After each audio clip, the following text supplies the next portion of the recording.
ዋና ዋና የስኳር በሽታ ምልክቶችን ዛሬ እንመለከታለን ማለት ነው። የመጀመሪያው ከመጠን በላይ መሽናት፣ ሁለተኛ ከፍተኛ የውሃ ጥም፣ ሶስተኛ ከፍተኛ የራብ ስሜት ይሰማቸዋል ማለት ነው። ሌሎች የተለመዱ ምልክቶች አሉ። ድካም ማለት ያልታሰበ የክብደት መቀነስ፣ ብዙውን ጊዜ አብዛኛውን ጊዜ በአይነት አንድ ስኳር ህመም ላይ ይታያል።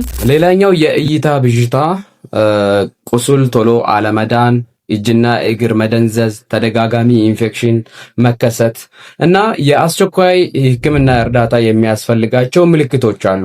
ከነዛ አንዱ የአፍ ጠረን መቀየር ወይም የአፍ ጠረን እንደ ፍራፍሬ አይነት ሽታ መሽተት፣ ሌላኛው ማቅለሽለሽና ማስመለስ፣ የሆድ ህመም፣ ለመተንፈስ መቸገርና ግራ መጋባት ወይም ኮንፊውዥን። እነዚህ ምልክቶች በአይነት ሁለት ስኳር ህመም ላይ ላይታይ ይችላል ወይም ላይሰማቸው ይችላል። ምንም አይነት ምልክት ወይም ሲምፕተም ሳያዩ ሊቆዩ ይችላሉ። ለ10 ዓመት ወይም ለ10 ዓመታት ሊቆዩ ይችላሉ።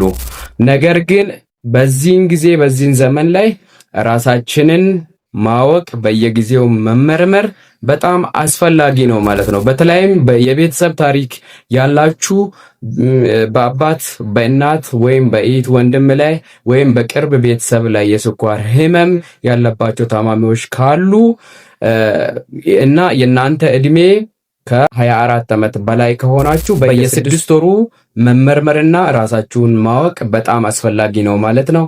መልካም ጊዜ ይሁንላችሁ። ወዳችኋለሁ። ባይ ባይ።